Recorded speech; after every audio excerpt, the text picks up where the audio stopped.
Okay, we're live. Thank you, Stuart. Good morning, everybody, and welcome to the Greater Norwich Development Partnership Board. Our meeting today, just to remind you, is live streamed, so you will be on YouTube. We'll follow the usual etiquette with virtual meetings, so I ask you to put yourselves on mute to reduce background noise and feedback. Should you wish to speak or participate, then please, if you can raise your hand, either physically or on the participants list, which for me is easier, but whichever you wish to use. We'll then bring you in at the appropriate point in time. Please be courteous to each other. Try not to speak over each other. But it's always difficult with virtual meetings with a relatively large group. So let's kick off if we're all ready. So first item on the agenda is the declarations of interest. And I have my interest. So rather than me reading it out, it's on page 4 of your papers and remains unchanged. So that's my declaration of interest, unless anyone particularly wants me to take you through it blow by blow. But take silence as golden. Okay. Also on the top of page 5 is John Fuller's declaration of interest. John, is that still remain the same, or has any change? Yeah, there has been a change, and whilst I'm still involved in some commercial land at Seething, which is one of the application sites in the commercial side, I no longer am involved in any way, shape or form with land at Lingwood. That has been sold. Okay, thank you for confirming that, John. Is there any declarations of interest from anybody else that we should record? Yes, Sean, myself, Martin, will be. Please, Martin. Yeah, come in, Martin. Yeah. So I have to declare an interest that I'm chairman of a charity that has put a site forward in the new corporate sites in South Norfolk. And also I have family members that have got sites forward as well in South Norfolk. Okay, thank you for that, Martin. You sound like you're in a goldfish bowl. So hopefully your sound quality will improve as we go through the meeting. But thank you for letting us know. I can hear you. Jolly good. Anybody else? Okay, so we'll take that as a no. If you discover for any reason that you have as we go through, then please just let me know, and we can then record at that point in time any interest that you may have, just for the record. So that moves us on then to item 2. So apologies for absence. James, can you just let us know who we've got apologies from?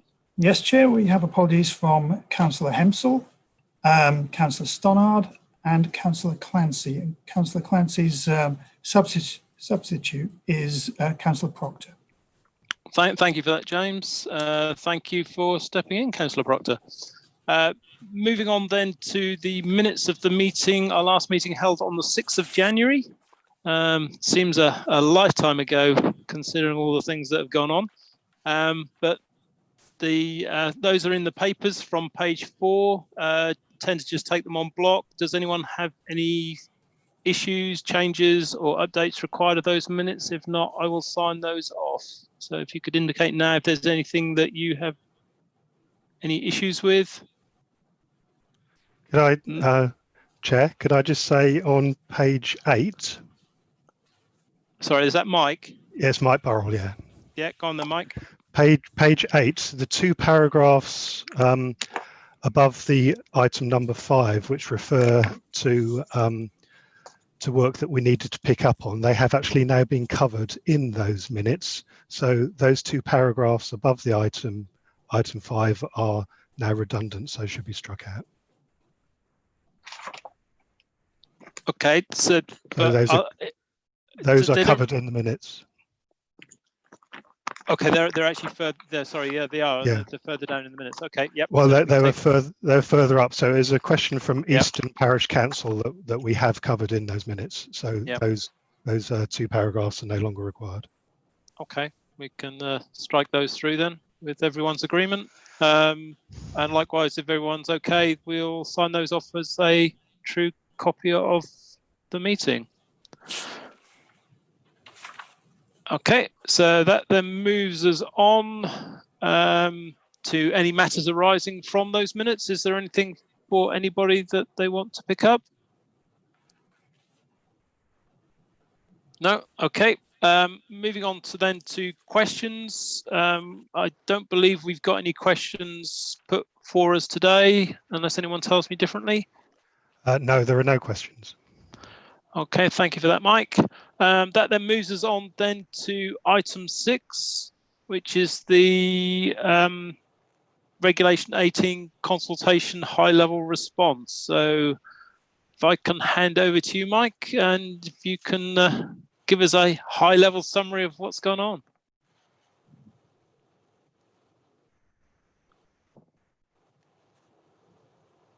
Are you still with us, Mike? Yep, I can still see you. You need You're to muted. unmute, Mike. No.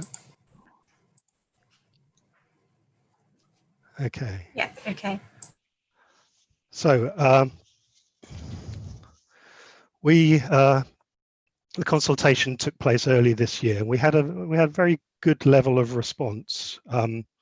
We've since been processing those responses, and this report is the high level feedback. There will be further detail that will be in the report that will be sent to the inspector with more detail on the consultation responses, but this is the high level feedback. So what we'd like today from the members is a view on this report and any questions about the consultation.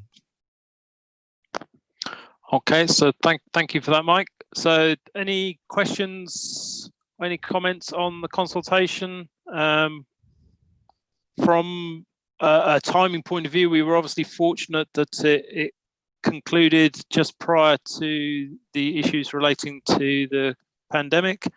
So it's obviously still valid and sound as a consultation that has happened. So any questions for anybody? Kevin Maguire has his hand up. Okay, so Kevin, if you could come in, please. You'll need to unmute yourself. Just unmuted. Yes, thank you. I was particularly drawn, of course, to the comments about climate change and the importance of emphasising this. It was interesting that was at least one comment which was slightly sceptical of whether we would achieve these and the requirements of talk and so on. I'm not saying that these should be inserted now, but they are absolutely central in driving this plan forward, and consideration of things like, think about water levels, so locations of properties, the emphasis on modal shift to bring people into the Norwich urban area.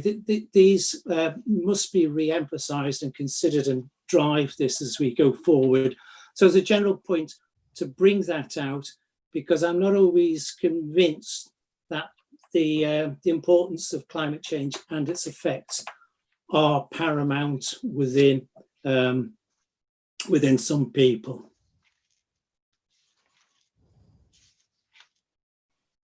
Okay, thank you for raising that, Kevin. Yeah, I think for all of us, climate change is and will continue to be an issue for some time. And as we go forward with the process, we will continue to make updates and changes to the plan before it's finalised, based on latest thinking, latest ideas, latest wherever we are with stuff. Alan, you seem to want to come in at this point. Yes, I mean, just to sort of pick out some of the consultation responses, and obviously there's a range, but the ones that particularly resonate with Norwich is the sentiments around a sort of stronger degree of urban concentration going forward rather than rural dispersal. And also, the needs and considerations of strengthening the core of the city in terms of its kind of crucial role in the economic life of the area and across Norfolk and beyond. So I suppose the other point I would make, and I suppose it's on the back of what Kevin's had to say, which is through this period, what we're going to have to do, I think, is we've got some strong aspirational statements. And we're going to need to kind of close the gap between the aspirational statements, which are absolutely right, recognizing how we need to move the partnership forward and what needs to be in the plan that we put for examination. And we're talking about the timetable for that a little bit later, and the actions that enable us to deliver on those things. So to take, one particular issue, transport's particularly important, a lot of investment in transport, but clearly there's a significant number of people who participated in the consultation looking at, public transport, but linking a kind of an extensive model of dispersal, rural dispersal, as being inimical to dealing with issues around climate change, carbon reduction, and so on. Now, these are, I'm not going to go on at length because these are views that we have ourselves identified and shared with other colleagues, and we're going to obviously continue to press those in terms of the final document that goes forward for examination at some point in the future.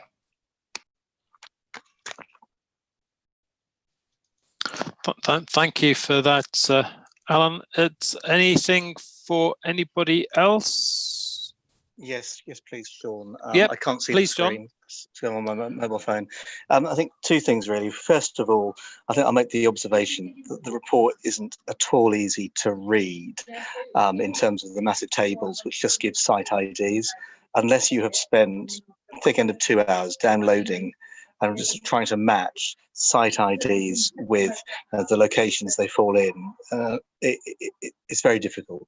And I'd make the observation, if we ever have to go through this again, whilst of course it's appropriate to have the site ID, there really should be some brief narrative, land to east of Brook, land north of Acle, whatever, so at least people can identify that. Because otherwise, if this is to be a meaningful report, we really need to have got that. I think the second point on the consultation responses is you've got a 2-column thing where identifying things that people have said, and then at the bottom there's a little thing that says, oh, these are considered to be soundness points. Well, that's the opinion of some of the correspondence, but I don't see on the right hand side how officers to say, well, actually, whilst people may assert and say that it's soundness points, whether they truly are or not, the fact that South Norfolk, for example, is going to be engaged in a village, a smaller settlement cluster plan, which will deliver more houses more quickly on a canvas that makes sense with the social life of the district, that is not unsound.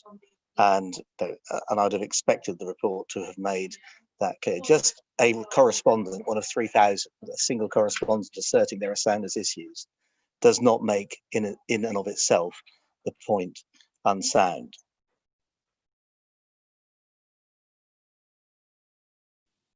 Okay, thank you for that, John. Mike, is there anything you want to come back on with that? I mean, it does sound like it'd be useful to put some sort of descriptor or some sort of location identifier next to the number, just to help us out. No, on the first point, I accept that it would have been easier if we had actually written the site description as well. On the second point about soundness, the intention was to make it clear to members at this point the broad issues where soundness points have been raised. Now, at this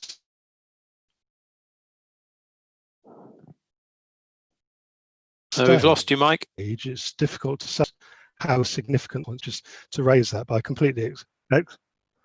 The intention was at this stage to raise that as an issue that consultees have raised, but that's not to suggest that once we've done the work it will truly be a soundness point. So whilst I accept what Councillor Fuller says, that there may be many cases where they're not truly soundness points, I think we just wanted to raise those as issues that have been raised through the consultation at this stage. So what you're saying is it's been raised as a soundness point. It doesn't mean it is a soundness point. It And I think that's on, probably yeah. John's point, as far as we just need to be clear that that's in the report in the way that it's shown. People are entitled to an opinion, but out of 3,000 responses, just saying one person says it's soundless doesn't make it unsound, and that needs to be clear. It would be unfortunate if the record showed through a certain lens that we were almost asserting ourselves that these matters were ones of soundness. It just needs to be made absolutely clear that these are just the opinions of the 3,000. I'm grateful to all the 3,000 people that have taken time and trouble to do it, to respond. But just because someone asserts something doesn't make it the truth. Chair, I completely accept that and happy to amend as you think appropriate. Yeah, I think we did, as suggested, we just need to make sure that we pick up that it is a comment, and it's something that would be considered as part of the process and hopefully addressed. Those sort of words, but it is just an expressed opinion rather than a fact of where we are. So if that could be done, that would be good. Any other points from anybody? Kevin Maguire, have you raised a hand again? I think that was from before. I don't think it's been put down. But Kevin, did you want to come in again? Well, not without raking over old ground like adequacy of numbers, particularly in relation to shifts in climate change. But those points have been made, and they continue to be relevant points. Okay, so thank you for that, Kevin. Perhaps Stuart, if you could lower Kevin's hand for him so that we know that he's spoken. Anything for anybody else?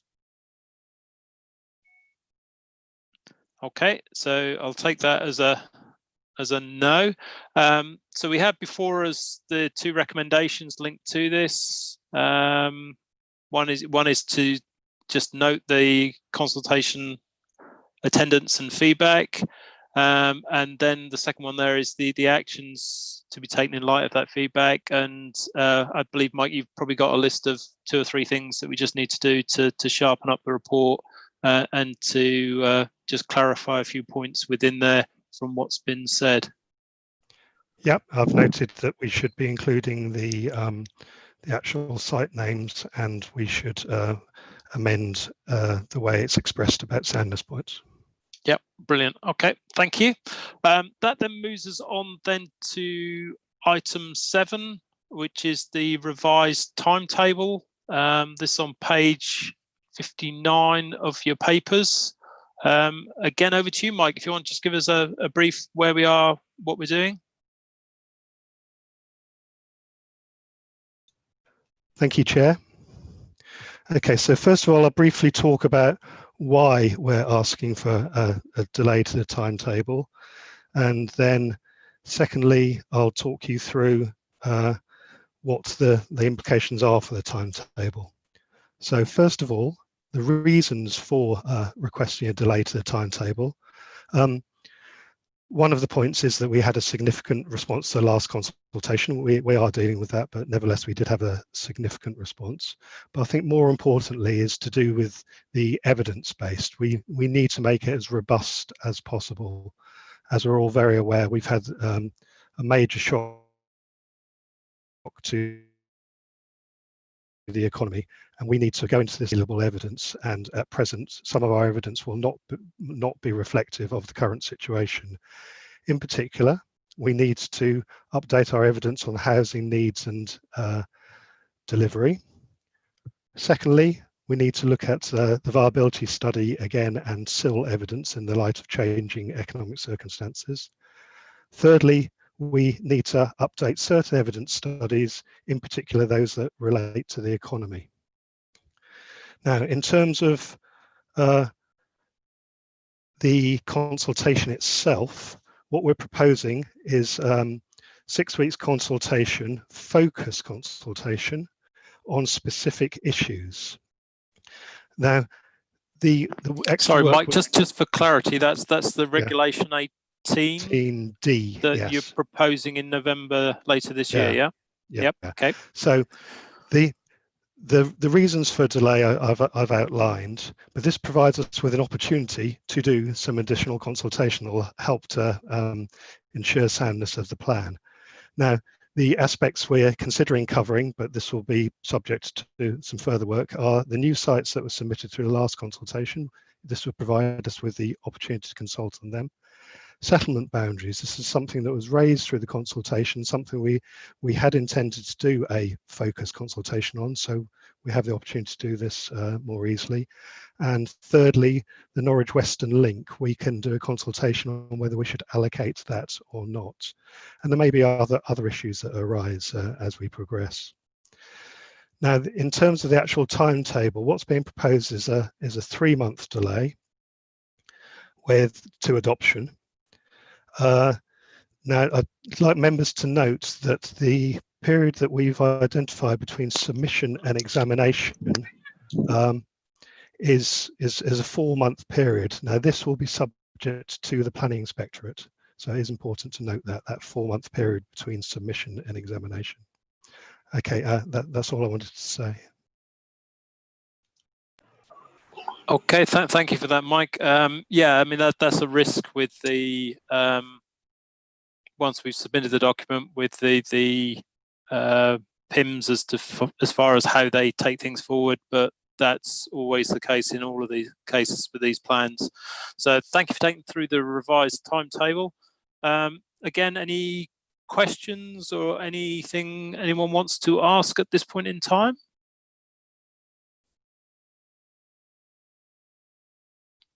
I'm sorry, I can't get all pictures on one screen, so I'm not sure if... Lisa Neal. Lisa, Yeah. do you want to come in, please? Yeah, thank you, Chairman.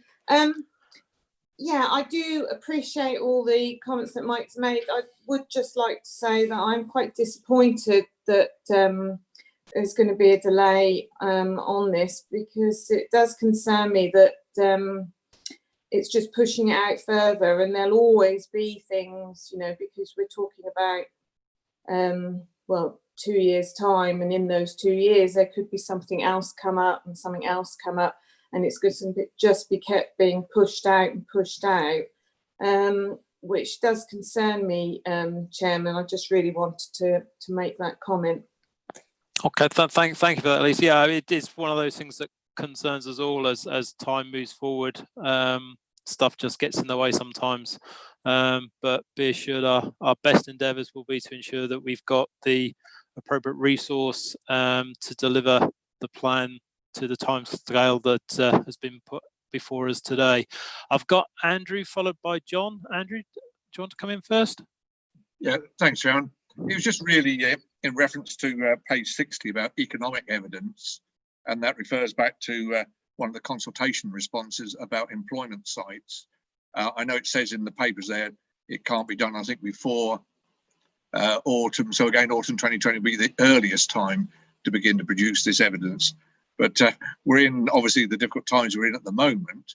But equally, I'd want to see that economic evidence brought forward as early as possible, mainly to do with the overall sort of economic recovery, both locally and nationally. So I think we just need to lay down the marker to make sure that is done. It needs to be commissioned in the right sort of way, I agree. And equally, it needs to be done in the right sort of way, at the right sort of timetable.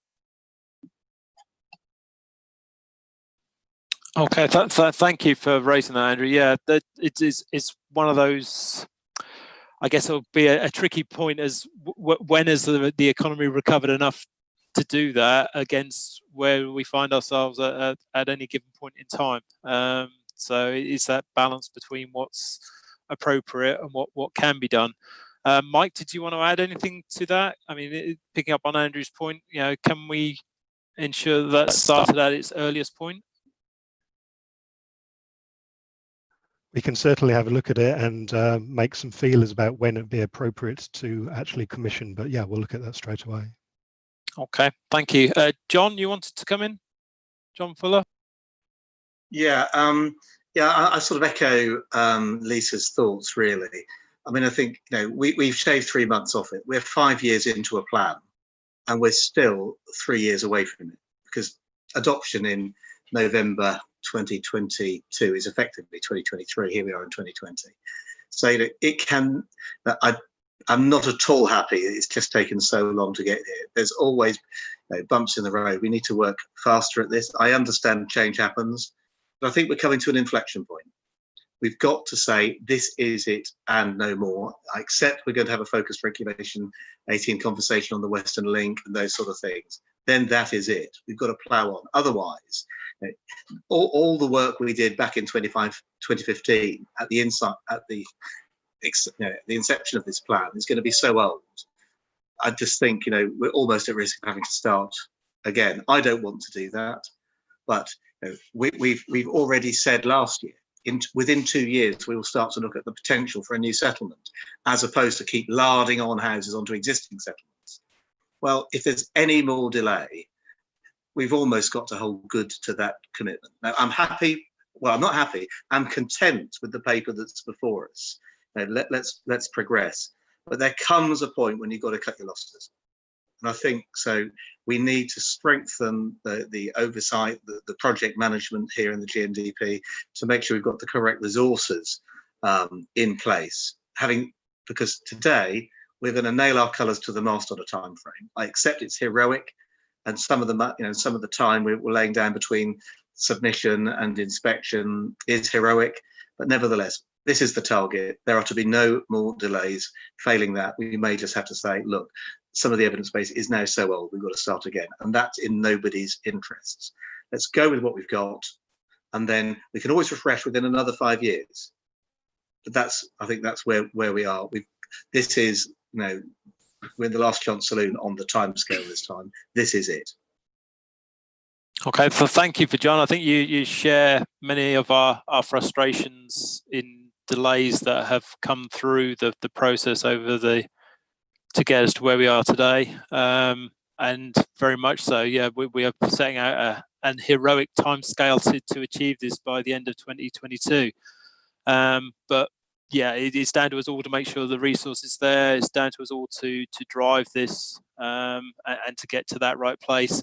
And I think you're right. If we can't achieve that date, then we might well find ourselves almost having to go back 2 or 3 stages before we can go forward again.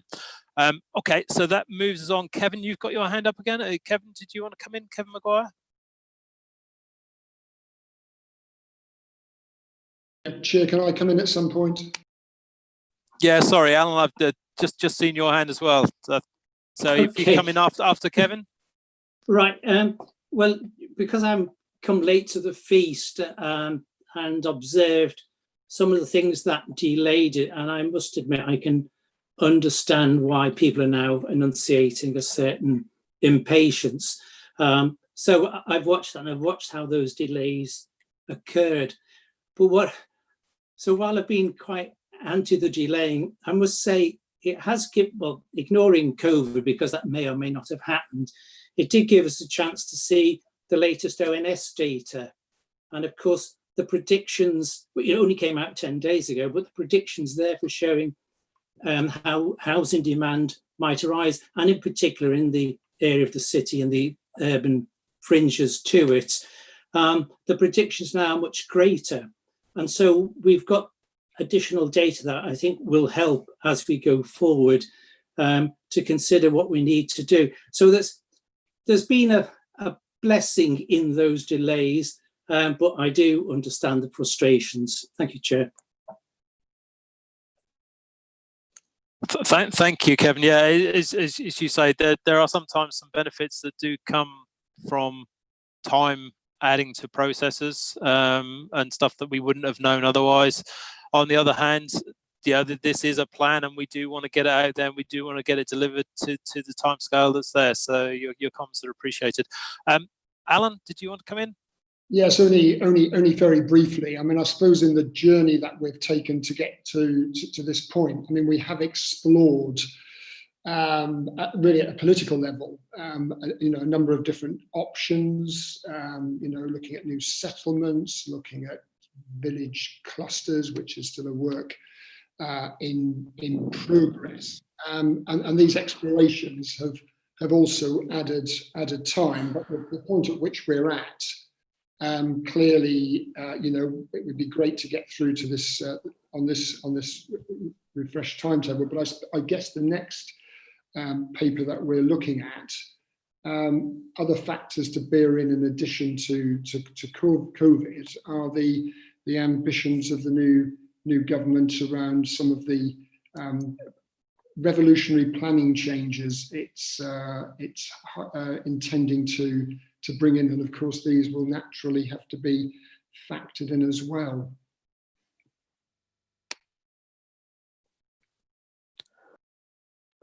Okay, thank you for that, Alan. Is there anything from anybody else at this point? I'll take that as a no. So we've got the timetable before us, and the recommendation there that the board endorses the timetable as laid out for us. So I'm quite happy to do that, and I think we all support the fact that we need to now make sure that we deliver to this timescale to make sure that we get this plan out at the end of 2022. So if everyone's happy with that, we'll take that one forward. So just a general nod of heads would do. Thank you. Okay, so that moves us on then to the emerging government policy in respect of the Greater Norwich Local Plan. So again, Mike, you've got some points you just want to highlight to us, starting on page 63. So over to you, Mike. Yes. Thank you again, Chair. So there are two major elements of emerging government policy covered in the report. The most important one is the planning white paper. Okay, so there's some fairly detailed analysis there of how that might affect the GNLP, but we're actually at the point where until the paper that's been produced, Planning for the Future, sets out, it's a green paper effectively, what is likely to be in the white paper. The white paper, we've heard varying reports about it, some suggestions that it might be produced very soon, other suggestions that we might actually just get another policy statement because of COVID-19. At this stage, there hasn't been enough time to actually produce the detailed white paper. We'll have to wait and see on that. But planning for the future, what we've done in this report is an analysis of how that would be likely to affect the GNLP. And I think overall, in a brief summary, is that we're in quite a good place because we've written a quite flexible plan that can adapt to changes in policy. And the second major change in policy is the environment white paper that's going through Parliament at the moment. And again, I believe that's been delayed. But once again, we're in a good place for that. It was well flagged up earlier. We know what the content of it is going to be, and we have already sort of incorporated it in the local plan and referenced it. So again, we're in a good place with that. Okay, go on then, Mike. So just add one more thing. Members might have noticed there's been quite a lot of speculation in the press about the likely content of the white paper.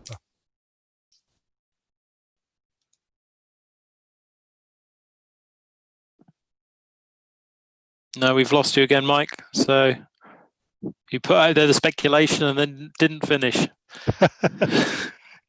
Shall I try and finish? Go on, go again. There's been a lot of press speculation about the content of the white paper that members might have read. Yeah, there always will be until it gets delivered. So we just need to be ready for it when it arrives.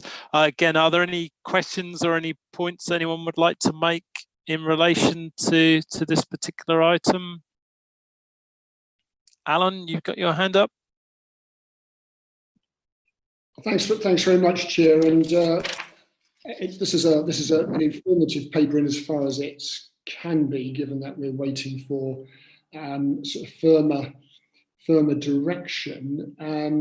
References rethinking first principles, suggests that there may be some radical shifts, but it's a document which has a number of contradictions, and I think actually cuts across some of our ambitions for the partnership and for the local plans. So making the most of brownfield land, well, yes, we've got a fair bit of brownfield land, and we're working to make the most of that. So it's good to have it understood as a priority. But I think one of the things that concerns me particularly, given what's happening to the retail sector, significant closures in the retail sector, the sort of a second wave of sort of permitted development powers, which could lead to the demolition of commercial premises and replacement with housing of not particularly strong quality. If the first wave of permitted development legislation, how it's played out, has resulted in some very poor quality housing, that really cuts against the ambitions to strengthen the core of the city centre. We've lost upwards of 25% of commercial property conversions into flats and accommodation. So that would be a significant problem for the core city centre. I have to say that then cuts across some economic aspirations, which is about how do we generate employment and also support, key elements of the retail sector, which is not everything that the city offers, but it's an important element. Plus the fact that permitted development is kind of tax-free in terms of CIL, so there's a loss of vital income to the partnership potentially if this goes ahead at scale. The affordable housing, I mean, there is a chronic lack of affordable, by the definition that I would use, that people can afford to rent. And again, there's a lot of, there's a suggestion of sort of considerable quantums of money, but we still have a difficult policy around right to buy and receipts and so on, and massive discounts on high quality public housing, which is yet to be addressed despite making representations on that subject. Supporting community and self-build housing. I remember going to a Richard Braken presentation at Downing Street on this, and I did read somewhere that something like £2.3 billion has been pumped into this initiative, but there's been barely any housing built of this kind. So I'm not sure that's a starter, because there is not a mature enough financial framework within which people can get mortgages and all the rest of it to be able to pursue that self-building model. And then we've got some stuff around design, planning for the future, better building, beautiful commission, but that then therefore also potentially cuts across the very poor quality of housing that's allowed under permitted development. And so there's a number of contradictions and problems and challenges for us if these come to fruition in terms of the ambitions that we have for the Greater Norwich local plan. Thank you, Chair. Thank you for raising those, Alan. I've got John. You've got your hand up as well, John. Yes, thank you, Chairman. I mean, it's not often I find myself agreeing completely with Alan, but I am on this occasion. I think what we've got to recognise is that in our Reg 18 last time, we had retail policies that I felt, and said so at the time, were somewhat complacent, a bit stuck in the past, not really thinking about how people shop and use city and town centres anymore, and the requirement for flexibility and so forth. So I think because we now have to go to a new Reg 18, which is focused in its way, I would endorse Alan's call to have a fresh look at the retail policies, town centre policies, and not just the city centre, but all our town centre policies. The draft policies we consulted on were a bit of a muddle, and now is the time to be really focused on those to recast them. That's not to say we start again, but we have to recognise that flexibilities over usage classes now are essential. There should be a presumption in favour of some changes in usage class in certain circumstances. This is a thing we ducked before, but now is the time to bring that front and centre. Otherwise, our plan will be out of date before it's even published. Okay, thank you for that, John, and also Alan. Yeah, these are all good points and all things that we need to consider as we move forward on the different stages of the plan. Is there anything for anybody else? Anyone? I can't see any hands. I can't see anyone wanting to say anything. No? Okay, well, as I say, thank you, Mike, for raising the emerging policies and some of the things that may or may not happen. Obviously, we need to just be mindful for those as we go forward and incorporate them where we can in the emerging plan. So as we've reached the end of the agenda, I will bring this meeting to a close. Thank you, everybody, for attending. Thank you for your participation, and please stay safe. Look after yourselves. Bye. Thank Thanks, you. Sean. Yeah, thanks, John. Cheers then. Did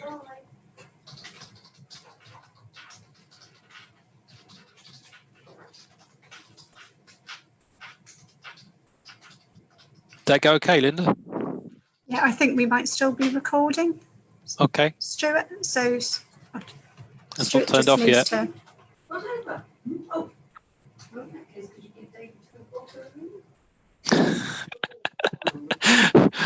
Not quite sure where that's coming from.